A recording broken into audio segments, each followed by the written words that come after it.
Hey, what's up, guys? I don't know if you can hear over the generator. It's loud.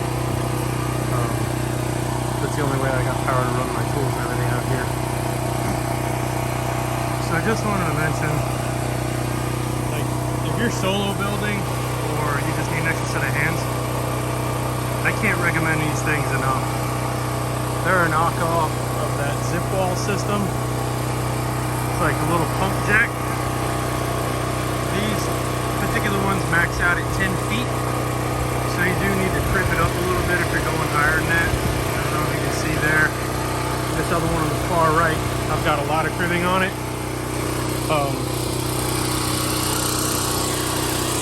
You probably won't be able to hear me at this point. Look right there. That little pump jack sitting on top of a couple blocks of wood. The rest of them is well underneath the ladder and the electric. But these things are a lifesaver if you're kind of working by yourself, or like I said, even if you need an extra set of hands. They're awesome. When I get around to the other side over here, well, it's definitely a little more quiet over here. I'll try to do the actual video, you know.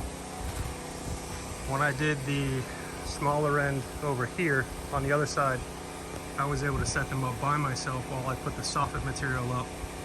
When I got to over here, I definitely needed someone else while I was on the ladder holding the soffit material.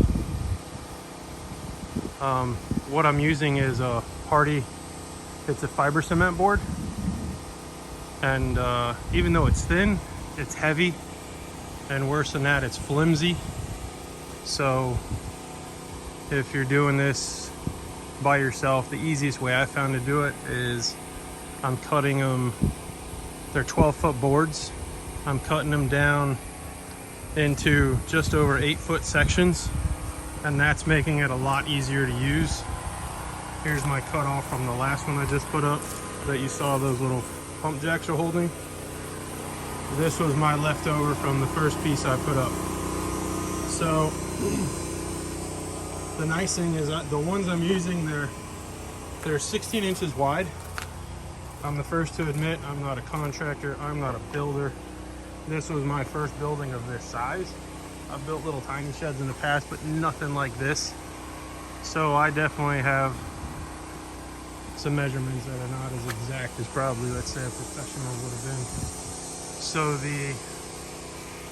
the ones you can buy, I believe they're already 12 or 12 and a half inches wide. And on some of mine, I'm a little over that, you know. Some of them are 12 and a quarter, 12 and a half, 12 and 3/4, you know. So I wanted the best fit I could get. So to go with these 16-inch wide boards, I'll show you on the other side. I haven't finished the part that you saw supported in the first part of the video. But what I was able to do is put it up, scribe my line up top, and now I'm flush with the outside. You can see the other one still sticks out. So I just have it supported up there right now. I'm going to go up and scribe my line, I'll pull it back down, and then I'll cut it right over here. And this is that little piece that I ended up with, this little skinny section right here for the length of the board that I'm cutting. The other option you might be able to make is, from what I understand, they make a router bit that will cut this fiber cement board, which I don't have, and I'm trying to get this done today. I saw somebody else in a forum ask if they could use a router to just trim that to fit. The answer was no, with a compression bit, which is what I have, which is what I use to do the outsides here. You cannot use that same bit on this type of material. So they recommend another bit.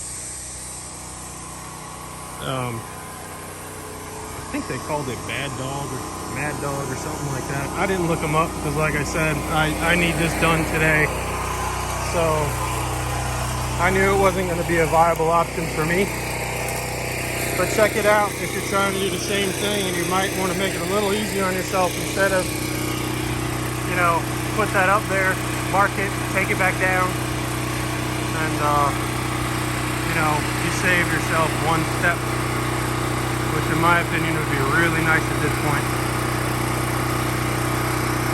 Alright guys, sorry I went off on a tangent. Really, the whole thing was just about these little helping hands is what I'll call them. They've been a saving grace to me, otherwise I don't think I'd have gotten it done by myself. My girlfriend was out here. I cribbed everything up. She was able to pump that, then just secure that up top and on the bottom, and then I was able to throw a third pole in the end once everything was already supported. Now, like I said, I'll go up, I'll stride my line, pull all that back down, cut it, put it all back up again. Alright guys, thanks for watching. I hope this helped somebody, and makes the life a little simpler than it was for me in the first place. But get out there and build something.